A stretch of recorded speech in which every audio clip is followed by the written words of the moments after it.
She spent 6 years building a home with her own hands and no one's help. Then her own son showed up, acting like it was his to take. It wasn't just a visit. It was an invasion of everything she had earned. So she called the police, and what happened next shocked even her neighbors. If this story interested you, don't forget to subscribe to our channel and tell us which city you're watching us from. We continue. I promise that this will be the best story you will hear in your life. Eleanor Blackwood had spent 28 years paying rent, moving through life with quiet dignity after her husband Robert's sudden passing. At 63, her hands told stories her lips rarely shared, calloused from decades of work, veins prominent like blue rivers, mapping a lifetime of silent perseverance. She had never asked for help, not from her son Michael, not from anyone. Not out of pride, but from knowing that expecting too much from others was a recipe for disappointment.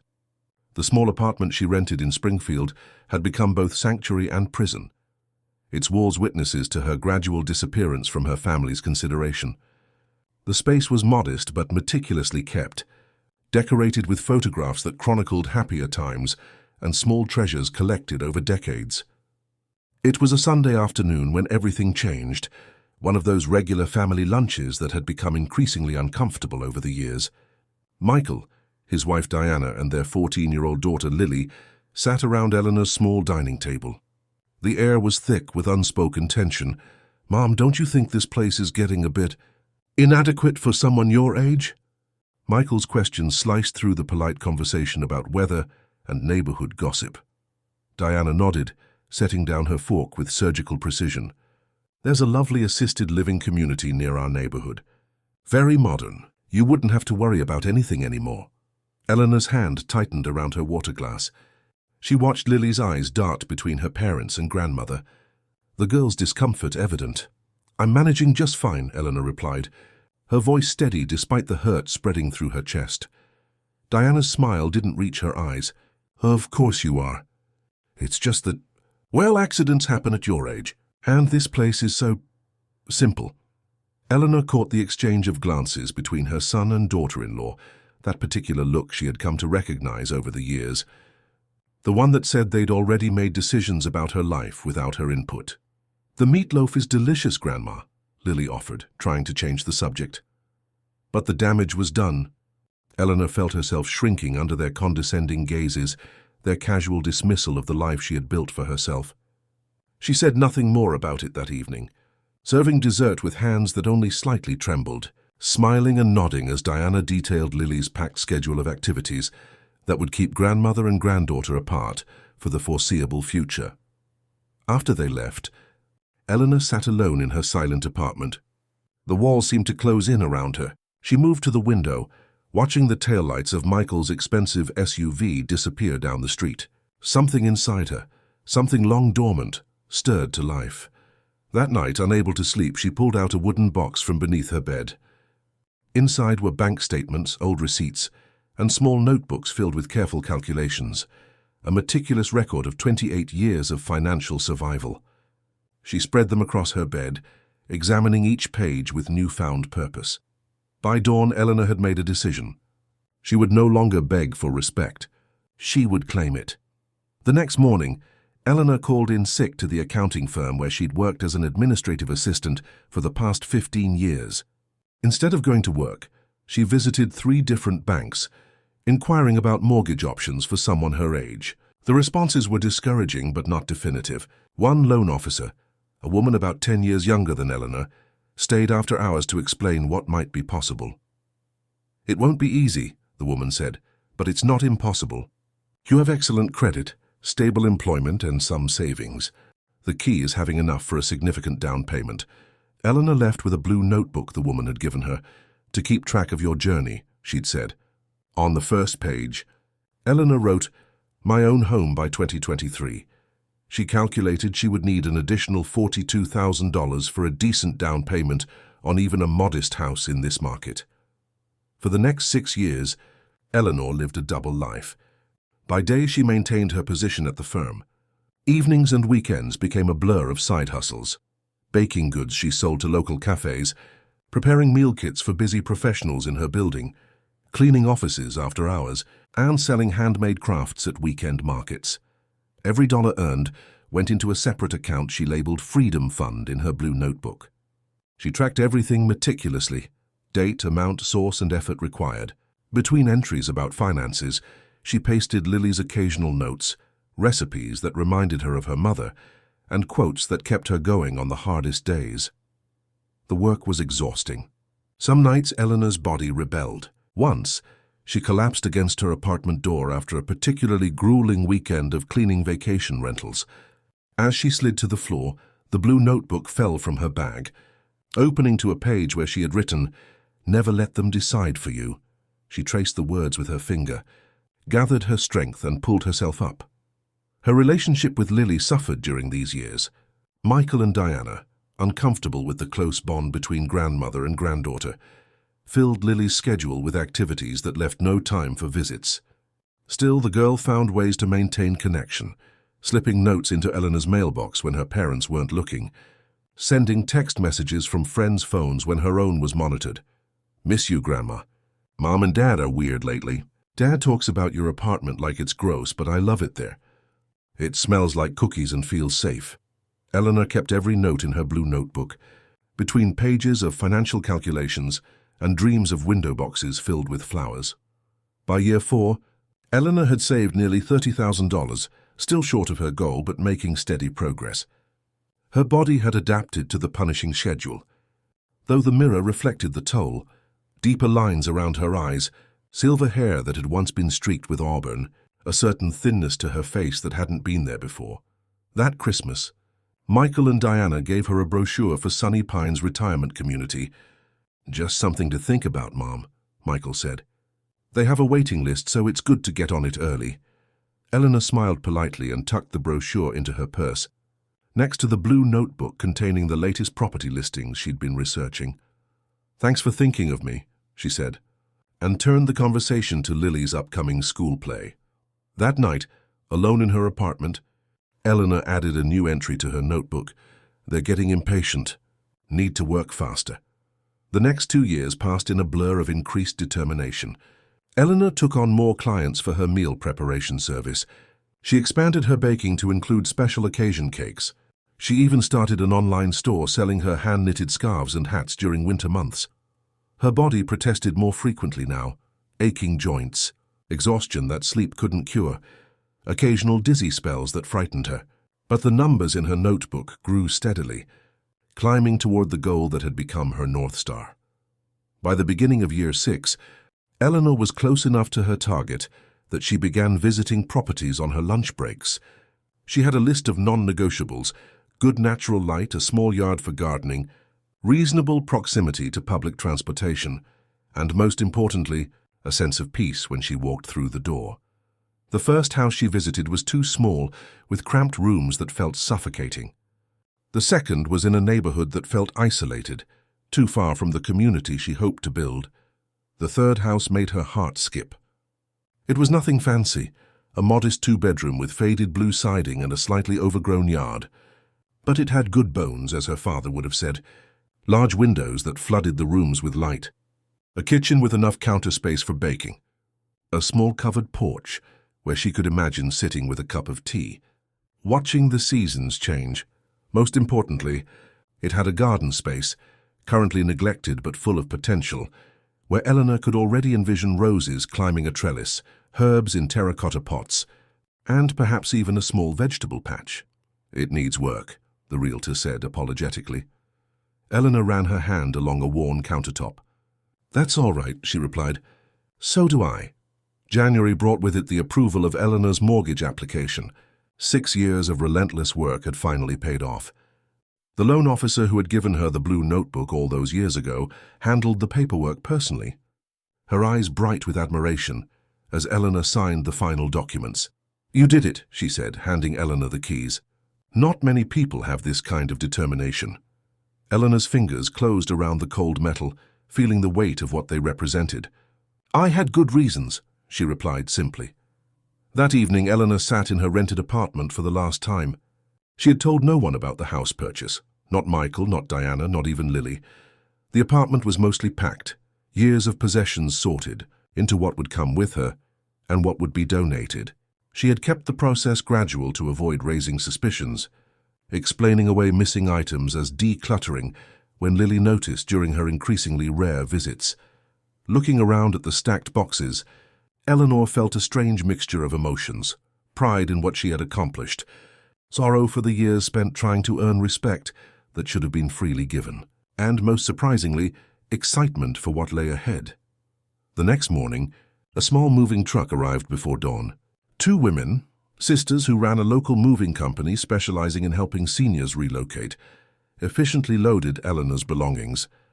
By 9 o'clock, the apartment was empty except for the furniture that had come with it, and a small envelope containing Eleanor's keys and a polite note for the landlord. "Ready, Miss Blackwood?" the older sister asked, closing the truck's rear door.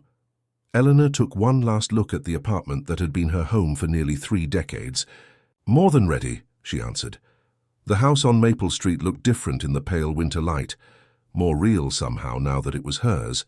Eleanor walked through each room slowly, touching walls and windowsills, opening and closing doors, listening to the unique sounds of the house settling around her. The movers placed her boxes according to her instructions, assembled her bed, and set up her essential furniture before departing with warm wishes for her new beginning. Alone in her new home, Eleanor made a cup of tea and sat on the porch steps, wrapped in a thick cardigan against the January chill. The garden was dormant, waiting for spring just as she had been waiting for this moment. She opened her blue notebook and made a new entry. Day 1, I am home. The next weeks were filled with small rituals of claiming space. Eleanor painted the living room walls herself, transforming the dingy beige into a soft sage green that changed subtly with the light throughout the day. She hung curtains made from fabric she had carefully selected, light enough to let sunshine filter through, but substantial enough to provide privacy from the street. In the smaller bedroom, she created a workspace for her crafts and baking, setting up her sewing machine and organizing supplies that had previously been crammed into a closet. The kitchen became her sanctuary, with utensils and ingredients arranged for maximum efficiency. She planted herb seedlings in small pots along the windowsill, basil, thyme, rosemary, tending to them each morning. Eleanor began walking at dawn, exploring her new neighborhood. She discovered a small park 3 blocks away, a library within walking distance, and a farmer's market that appeared every Saturday in a church parking lot. Gradually, she began to recognize faces: the older man who walked his corgi at the same time each morning, the young mother with twins who jogged pushing a double stroller, the teenage boy who delivered newspapers with careful precision. One morning, about 3 weeks after moving in, Eleanor was kneeling in her front garden, clearing dead leaves and assessing the soil, when a shadow fell across her work. "You must be the new neighbor," a voice said. "I'm Grace Moreno from next door." Eleanor looked up to see a woman about her own age, silver-haired and brown-skinned, with a brilliant smile and gardening gloves that matched her bright blue sweater. "Eleanor Blackwood," she replied, standing and removing her own gloves to shake hands. "Those look like rose bushes you're uncovering," Grace observed. "They need serious pruning, but they're good varieties. With some care, they'll bloom beautifully by summer." That conversation led to coffee on Eleanor's porch, which became a regular occurrence. Grace introduced Eleanor to other neighbors. Vivian across the street, a retired high school principal who organized a monthly book club. Martin 2 doors down, who had converted his garage into a woodworking shop and offered to fix Eleanor's wobbly porch railing. And Irene on the corner, a retired nurse who hosted weekly card games. Through these new connections, Eleanor learned about neighborhood resources she hadn't discovered on her own, which local handyman was reliable and fair-priced, which days the best produce arrived at the small grocery store 5 blocks away, and most valuably, practical information about home ownership, property taxes, water conservation during summer restrictions, and legal protections for older homeowners.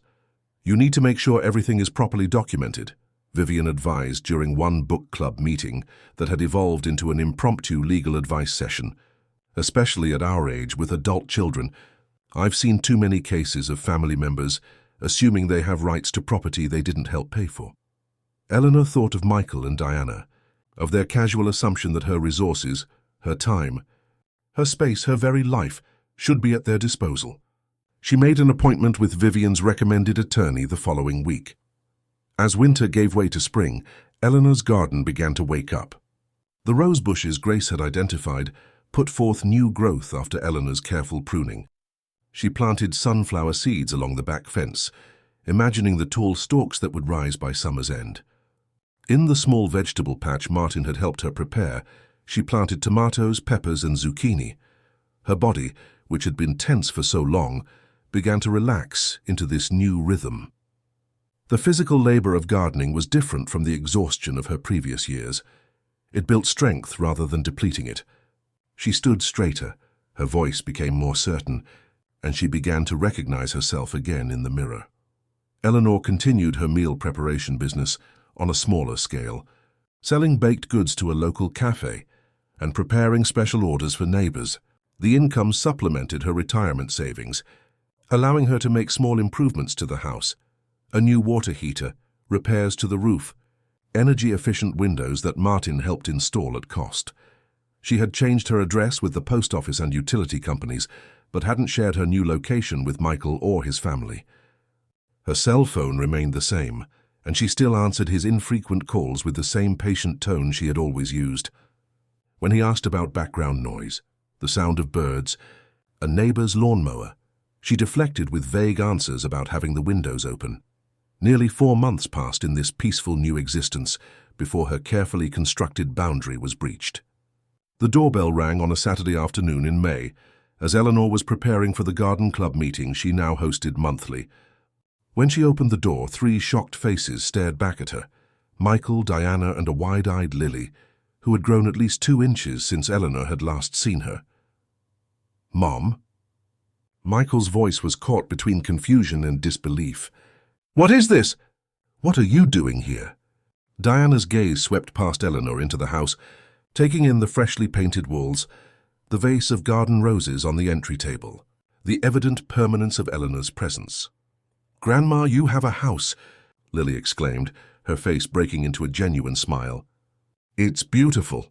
Eleanor stood in the doorway, one hand still on the knob, the other pressed against the doorframe, establishing a physical boundary that matched the emotional one she had been building for 6 years. "Would you like to come in?" she asked calmly, stepping aside but maintaining her position at the threshold. They entered with the tentative steps of people unexpectedly finding themselves on unfamiliar terrain. Eleanor led them to the kitchen, where a pitcher of iced tea waited on the counter beside a plate of lemon cookies she had baked that morning. "How did you find me?" Eleanor asked, pouring tea into glasses. "We went to your apartment to check on you," Michael said, his tone suggesting this was a regular occurrence rather than the first visit in months. "The manager said you'd moved out in January." "January, Mom. It's May. We were worried sick," Diana added, though her eyes continued to assess the house, lingering on the new appliances in the kitchen, the hand-sewn curtains, the thriving plants in the window. "I left a forwarding address with the post office," Eleanor replied. "Any mail would have been forwarded." "That's not the point," Michael's voice rose slightly. "You just disappeared without telling us, without asking for help with moving or anything." Eleanor set down the pitcher carefully. "I didn't need help," she said. "I managed it quite well on my own." Lily, who had been unusually quiet, suddenly spoke up. "It's like a secret garden out back, Mom. Can I go look?" Diana started to object, but Eleanor nodded. "Of course, sweetheart." "The sunflowers are just starting to come up along the back fence." As Lily slipped out the back door, an uncomfortable silence settled over the kitchen. Eleanor could see the questions forming behind Michael's eyes, the calculations happening behind Diana's. "This is unexpected," Diana finally said. "The housing market is so competitive. How did you even find this place?" "I've been planning this for 6 years," Eleanor replied. "I saved every extra penny. I researched neighborhoods. I worked with a realtor who specializes in helping seniors find suitable homes." Michael's expression shifted from confusion to something like injured pride. "You could have told us. We would have helped." Eleanor looked at her son, really looked at him, and saw not the dismissive man of recent years, but the little boy who had once needed her for everything. She softened slightly. "I needed to do this myself, Michael. To know that I—" Diana's eyes narrowed. "Well, It's certainly convenient. The guest room in the back would be perfect for us when we visit. And if you ever needed company or help. Something in her tone, the presumption, the thinly veiled suggestion that Eleanor's achievement was ultimately for their benefit, caused a shift in the atmosphere. Eleanor straightened her shoulders. "There is no guest room," she said evenly. "The second bedroom is my workspace, and I won't be needing the kind of help you're suggesting." Outside, Lily's delighted laughter floated through the open window as she discovered something in the garden. The sound stood in stark contrast to the tension building in the kitchen. "Mom," Michael began, his voice taking on the patronizing tone she had come to dread, "be reasonable. At your age, living alone in a house this size—" Eleanor raised her hand, stopping him mid-sentence. For the first time in perhaps decades, she allowed herself to interrupt. "No," Eleanor said firmly, "I won't be reasonable, not the way you define reasonable." She walked to the kitchen drawer and pulled out a folder. "I'd like to show you something." From the folder, she extracted her blue notebook, now worn at the edges, its pages filled with 6 years of calculations, reflections, and dreams. Beside it, she placed the house deed, property tax statements, and homeowner's insurance policy, all in her name alone. "This house is mine," Eleanor said, her voice quiet but unwavering. "I saved for it. I found it. I secured the mortgage. I painted the walls and planted the garden. I did all of this without assistance because I needed to prove to myself, and apparently to you, that I am capable of making my own decisions." Michael stared at the documents, his expressions cycling through disbelief, confusion, and finally, a dawning recognition of something he hadn't seen before: his mother as a complete person, separate from her role in his life. Diana's reaction was less contemplative. She picked up the deed, examining it as if searching for a flaw. "This neighborhood is becoming quite desirable," she remarked. "The investment potential alone is—" "This is not an investment property," Eleanor interrupted. "This is my home." The back door opened and Lily bounded in, cheeks flushed with excitement. "Grandma, there are little green tomatoes already, and I saw a hummingbird at that red flower thing." "Trumpet vine?" Eleanor smiled. "They love the nectar." "We should probably go," Michael said abruptly, rising from his chair. "We have plans this evening." Diana hesitated, clearly reluctant to leave without extracting more information or establishing some claim to the space. "Perhaps we could use the back bedroom when we visit. It would be so convenient to have a place in the city, especially with Lily's new activities at the community center nearby." Eleanor felt a familiar pressure building, the urge to accommodate, to smooth things over, to make herself smaller, to create space for others. She had spent decades yielding to this pressure. "Not anymore, no," she said simply. "That room is my workspace. I need it for my business." "Business?" Michael echoed, his eyebrows rising. "What business?" Eleanor gestured to the kitchen, where cooling racks held rows of perfectly baked macarons destined for a local cafe. "I bake, I sew. I create things that bring me joy and provide additional income. That room is essential to my livelihood and independence." Diana's lips thinned. "Surely you could move a few things around when family visits." The word family hung in the air, heavy with implication. Eleanor thought about the neighbors who had welcomed her, who had shared meals and knowledge and genuine concern. She thought about the years of dismissive comments and cancelled plans, of being treated as an inconvenience rather than a person worthy of respect. "I believe," Eleanor said carefully, "that it's time to establish some boundaries." She walked to the telephone on the counter and dialed a number.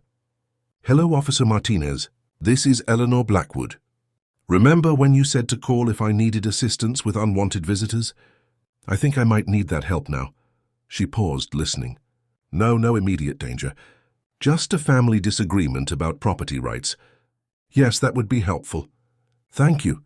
She hung up and turned to face her son and daughter-in-law, whose expressions had transformed from presumption to shock. "Mom, you called the police? On us?" Michael's voice cracked with disbelief. "I called a neighbor who happens to be a police officer," Eleanor clarified. "Grace introduced us at the neighborhood watch meeting. He's very nice." Within minutes, a patrol car pulled up outside. Officer Martinez, a middle-aged man with kind eyes and a no-nonsense demeanor, appeared at the door, which Eleanor had left ajar. "Everything all right, Miss Blackwood?" he asked, nodding politely to Michael and Diana.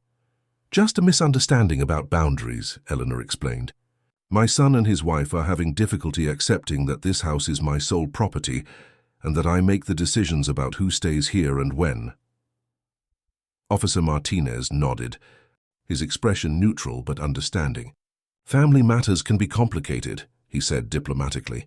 Perhaps I could help clarify the legal aspects of home ownership for everyone.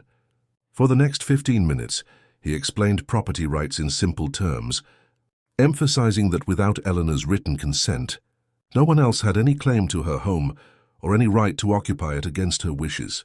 Lily listened with surprising interest, while Michael shifted uncomfortably and Diana's expression grew increasingly rigid. So you see, Officer Martinez concluded, Miss Blackwood has the legal right to determine who enters her home and under what circumstances. That's not just the law. It's a basic form of respect we all deserve. After he left with a promise to check in later that week, an uncomfortable silence filled the kitchen. Lily broke it first. I think your house is awesome, Grandma, she said, ignoring her mother's warning glance. And it's cool that you did all this by yourself. Eleanor smiled at her granddaughter, seeing in the girl's eyes a reflection of her own quiet determination. Thank you, Lily. That means a lot to me. Michael cleared his throat. We should go, he repeated more firmly this time. Mom, we'll talk about this later. Eleanor walked them to the door, maintaining her composure. You're welcome to visit, she said, with advance notice, and with respect for my boundaries. As they drove away, Eleanor noticed Lily turning in the back seat to wave, her young face pressed against the window until the car disappeared around the corner. The aftermath of that confrontation was predictable. Passive-aggressive text messages, guilt-laden voicemails, unexpected appearances at Eleanor's workplace with urgent family matters that required her immediate attention. Eleanor remained polite but firm, never raising her voice, never engaging in arguments, simply restating her boundaries with the quiet certainty of someone who had earned her peace. Diana withdrew completely. Removing herself from any direct communication, Michael oscillated between injured pride and grudging respect, his messages alternating between thinly veiled accusations and awkward attempts at reconciliation without actual apology. Lily, however, surprised everyone. 3 weeks after the confrontation, she appeared at Eleanor's door alone, having taken a bus across town. Mom and Dad are at some work thing, she explained, stepping into the house with the confidence of someone who knew she was welcome. I wanted to see how the garden is doing. That afternoon became the first of many such visits. Lily proved to be an eager apprentice in both gardening and baking, absorbing Eleanor's knowledge with genuine interest. Eleanor taught her to prune roses, to test when bread was properly baked by listening to the sound it made when tapped, to identify birds by their calls. During these visits, Lily gradually revealed the tension at home, her parents' arguments about money, her mother's fixation on appearances, her father's growing discontent with his corporate job. She also shared her own struggles, the pressure to excel in activities she didn't enjoy, the challenge of navigating social hierarchies at school, her uncertainty about the future. Sometimes I feel like I'm just living someone else's idea of my life, Lily confessed one afternoon as they kneaded dough for cinnamon rolls. Mom has this whole plan, which colleges I should apply to, what I should study, who I should be friends with. Dad just goes along with whatever she says. Eleanor recognized in her granddaughter's words the same suffocation she had experienced. What do you want? She asked simply. Lily looked startled, as if no one had ever asked her that question before. I don't know, she admitted, but I think I'd like the chance to figure it out for myself. Eleanor nodded, understanding completely. That's how I felt 6 years ago, she said. Like I needed to discover who I was apart from what others expected of me. From the pocket of her apron, she extracted a small notebook with a deep purple cover. I got this for you, she said, passing it to Lily. For your thoughts, your dreams, your plans, whatever you want to put in it. Lily's eyes widened. Like your blue notebook? Exactly like that, Eleanor smiled. A place where you can be completely honest, even if it's just with yourself. As spring gave way to summer, Eleanor's garden flourished. The rose bushes that Grace had identified produced abundant blooms in shades of cream, pale pink and deep crimson. the vegetable patch, yielded more tomatoes, peppers, and zucchini than Eleanor could use, so she shared the bounty with neighbors and began learning to can and preserve the excess. Her home became a gathering place for the garden club meetings, for Vivian's book discussions when the library room was being renovated, for impromptu porch conversations that stretched into evenings lit by string lights Martin had helped her hang. These gatherings often included women from throughout the neighborhood, many of whom were in various stages of reinvention themselves. June was starting a small accounting business after 30 years as a stay-at-home mother. Patricia was taking art classes at the community college, rediscovering a passion abandoned in youth. Helen was navigating widowhood after 47 years of marriage, learning to exist as an individual rather than half of a pair. They shared not just recipes and gardening tips, but strategies for dealing with dismissive doctors, adult children who infantilized them, and a society that often rendered older women invisible. They celebrated small victories and supported each other through setbacks. They formed a community based on mutual respect and shared experience. Through these connections, Eleanor's confidence grew. She expanded her small baking business, creating a simple website with Lily's help. She joined a community garden project that donated produce to local food banks. She took a watercolor class at the senior center, discovering a talent for capturing the subtle hues of her garden flowers. On particularly beautiful mornings, Eleanor would sit on her porch with a cup of tea, watching hummingbirds dart among the flowers she had planted, and marvel at how different her life had become. The exhaustion of those 6 years of preparation now seemed like a worthwhile investment in this present peace. One such morning in late July, she was surprised by a rare visit from Michael, alone, without Diana or Lily. He looked different somehow, tired around the eyes, his usual polished appearance slightly rumpled. "May I?" he asked, gesturing to the empty chair beside her on the porch. Eleanor nodded, pouring him a cup of tea from the pot she had just brewed. For several minutes they sat in silence, watching a pair of cardinals at the bird feeder Eleanor had installed near the large oak tree at the edge of her property. "I've been thinking a lot about something Lily said," Michael finally spoke. "She told me that you're the only adult who asks what she wants instead of telling her what she should want." He turned the teacup in his hands. That hit me pretty hard. Eleanor waited, giving him space to continue at his own pace. "I realized I've been doing to her exactly what Diana and I tried to do to you, deciding what was best without asking, assuming we knew better." He set the cup down carefully. "I'm beginning to think we were wrong. About a lot of things." Eleanor studied her son's face, seeing for the first time in years the vulnerable child he had once been beneath the confident adult facade. "We all make mistakes, Michael. The important thing is recognizing them and trying to do better." He nodded, swallowing hard. "Diana and I are separating," he said abruptly. "It's been coming for a while. We want different things. Or maybe I'm finally admitting what I don't want."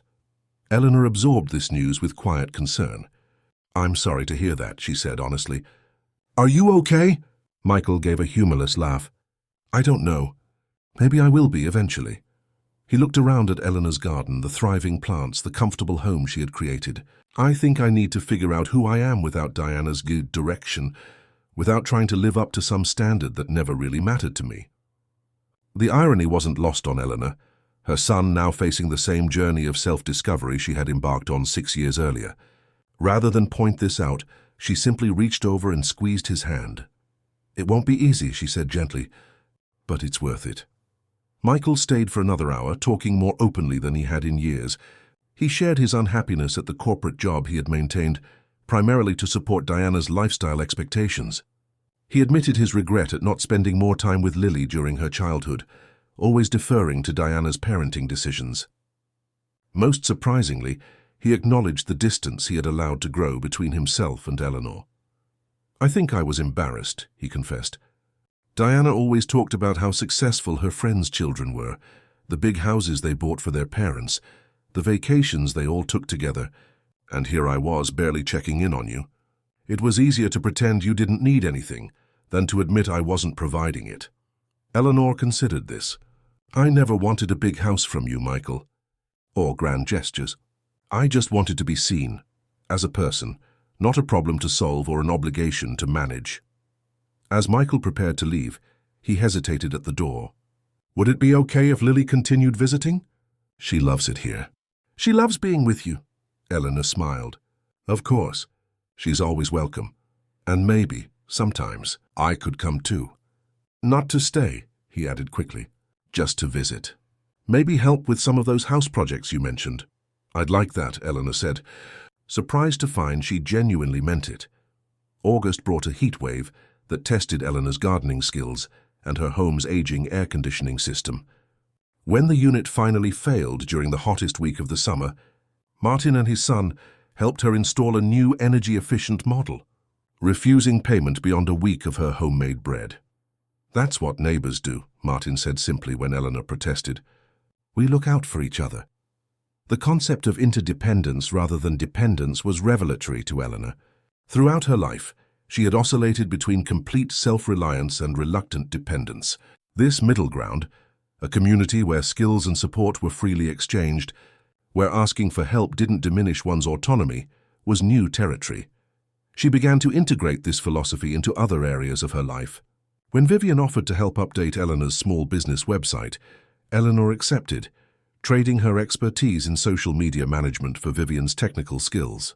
When June needed someone to watch her grandchildren during a family emergency, Eleanor opened her home and garden to the energetic twins, discovering a capacity for patience she had forgotten she possessed. Eleanor's relationship with Lily deepened during this period. The girl visited at least once a week, sometimes with Michael, often alone. As Diana became increasingly absorbed in her own concerns, a new relationship, increased work responsibilities, Lily found in her grandmother's home a stable sanctuary. One afternoon in late August, as they harvested tomatoes in the garden, Lily shared a confidence. Dad's looking for a smaller place closer to here. He says he's tired of the commute and the big empty house. Eleanor nodded, unsurprised. Michael had been spending more time in the neighborhood, getting to know her friends, even attending a community meeting about the proposed renovation of the local park. How do you feel about that? Eleanor asked, following her practice of seeking Lily's perspective rather than imposing her own. Lily considered the question seriously. Good, I think. Dad seems happier already, even though he's living in that tiny apartment. He smiles more. We actually talk about real stuff, not just my grades or activities. She placed a perfectly ripe tomato in the basket between them. And I'd be closer to you. September brought cooler temperatures and the start of a new school year. Lily, now 15, had negotiated a compromise with her parents. She would continue with piano lessons, which she genuinely enjoyed, but would replace the competitive tennis program she dreaded with volunteer work at the community garden where Eleanor participated. One evening, Gaz Eleanor was preparing for the garden club's monthly meeting, now hosted at different members' homes on rotation. Her doorbell rang. Expecting Grace or Vivian, she was surprised to find Diana standing on her porch, looking uncharacteristically uncertain. May I come in? Diana asked, her usual confidence noticeably absent. Eleanor hesitated only briefly before stepping aside. Of course. Diana entered cautiously, her eyes taking in the changes since her last visit months earlier. New curtains in the living room, a small desk by the window where Eleanor managed her growing business, walls now adorned with watercolor paintings of garden flowers. Your home is lovely, Diana said, sounding genuinely appreciative rather than evaluative. You've done amazing things with it. Thank you, Eleanor replied, gesturing for Diana to sit. Would you like some tea? They settled in the living room with steaming cups, an awkward silence stretching between them until Diana finally spoke. I owe you an apology, she said, the words clearly difficult for her. Several, actually. I was dismissive of you, condescending. I treated you as if you couldn't possibly know what was best for your own life. She stared into her cup. I've recently had the experience of being treated that way myself, and it's been of educational. Eleanor waited, sensing there was more. My parents have decided I've failed at marriage, Diana continued with a bitter smile. They've been quite vocal about how I should navigate my separation from Michael, what I should ask for, how I should present myself. Nothing I do meets their standards. She looked up, meeting Eleanor's eyes directly. It's made me realize how I must have made you feel all these years. Eleanor, nodded, acknowledging the comparison without pressing the point. "It's difficult to have others define your worth," she said simply. Diana blinked rapidly, fighting tears. "Yes, exactly." She set her cup down carefully. "Anyway, I wanted to tell you that I'm sorry. And that I admire what you've built here, the life you've created on your terms." "Thank you," Eleanor said. "That means a lot." As Diana prepared to leave, she paused at the door. "I know I've lost the right to ask for anything, but would you be willing to continue being part of Lily's life? She needs your influence, your example." A self-deprecating smile crossed her face. "Clearly, I have some growing to do myself before I can provide that." Eleanor felt a surprising surge of compassion for the younger woman. "Lily will always have a place here," she assured her. "And so will you if you want it. On different terms than before, but the door is open." The garden club meeting that evening took on an unexpected dimension as Eleanor shared this interaction with her friends. What had begun as a group focused on horticulture had evolved into something more profound, a circle of women supporting each other through life's challenges and transformations. "It looks like you've cultivated more than just roses," Grace observed with a knowing smile. "You've grown a whole new life." As fall deepened, bringing spectacular color to the maple tree in Eleanor's front yard, preparations began for a special celebration. The anniversary of her first year in the house coincided with her 65th birthday, and her friends insisted on marking the occasion. Eleanor initially resisted the attention, but Lily's enthusiasm proved impossible to deny. "Please, Grandma, let us celebrate you for once." The day arrived crisp and clear, the October sun casting a golden light over Eleanor's garden, now transitioning to its autumn splendor. Grace and Vivian had handled the decorations, simple white lights strung across the back porch, tables arranged on the lawn, vases filled with late-blooming flowers and colorful leaves.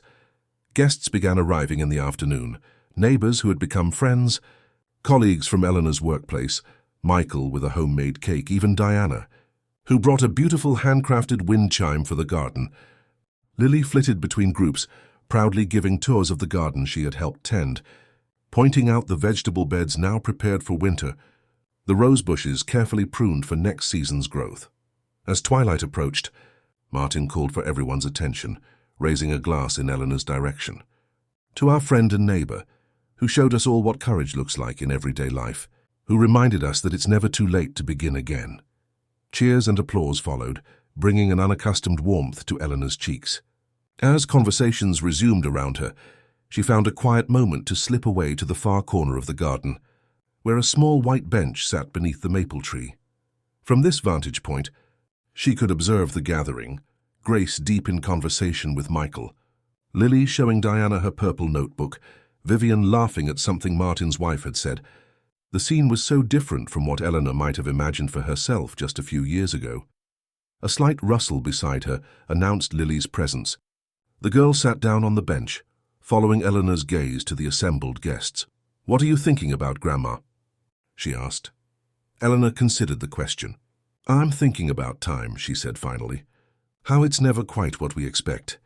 How the hardest years can lead to the most beautiful outcomes." Lily nodded, surprising Eleanor with her understanding. "Like your white oak tree, the one you showed me in your gardening book. It has to go through fire to grow stronger."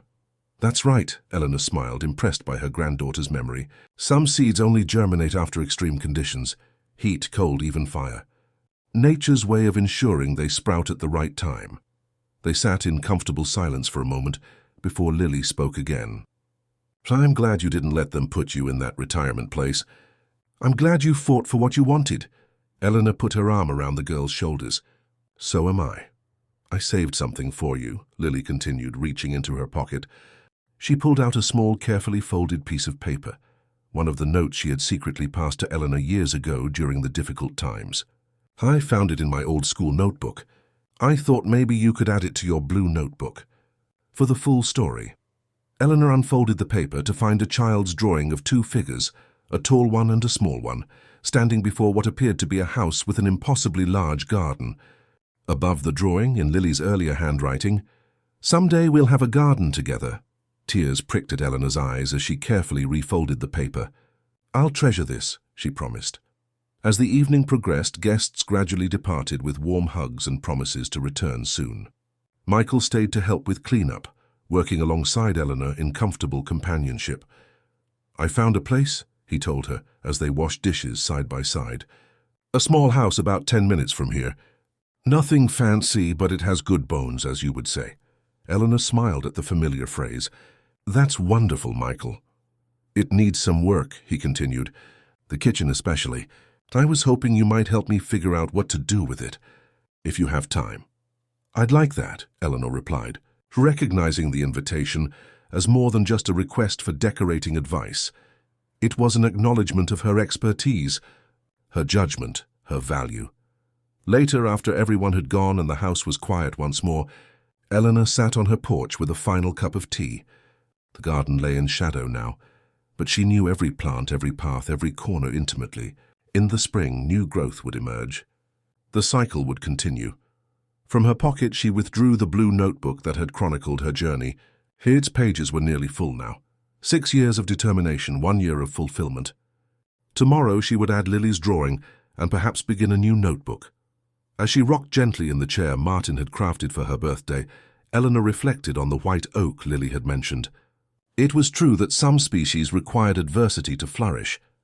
The years of hard work, of invisibility, of being underestimated, they had been her fire, tempering her resolve, preparing her for this season of her life. The last anniversary gift had come from Grace, a small white rose bush, a variety known for its resilience and late-season blooming. "For the woman who proves it's never too late to flourish," the card had read. Eleanor had planted it that morning in a place of honor near the front path, where its blooms would eventually greet every visitor. In the garden of her life, there was always room for one more beginning. As darkness settled completely over the garden, Eleanor closed her notebook and rose from her chair. Inside her home, her own home, earned through perseverance and protected with courage, lights glowed warmly and welcome. Tomorrow would bring new challenges, new joys, new opportunities for growth. She was ready for all of it. Dear listeners, we hope Eleanor's journey of quiet strength and determination has touched your hearts. Sometimes the most powerful transformations happen in silence, growing like seeds beneath the soil until they're ready to break through and flourish. If you found yourself rooting for Eleanor as she reclaimed her life and dignity, please take a moment to subscribe to our channel and like this video. Each week, we share stories that explore the depths of human resilience and the extraordinary courage found in ordinary lives. The comment section below awaits your thoughts. Perhaps you've witnessed a similar journey of self-reclamation, or maybe Eleanor's story has inspired you to set boundaries in your own life.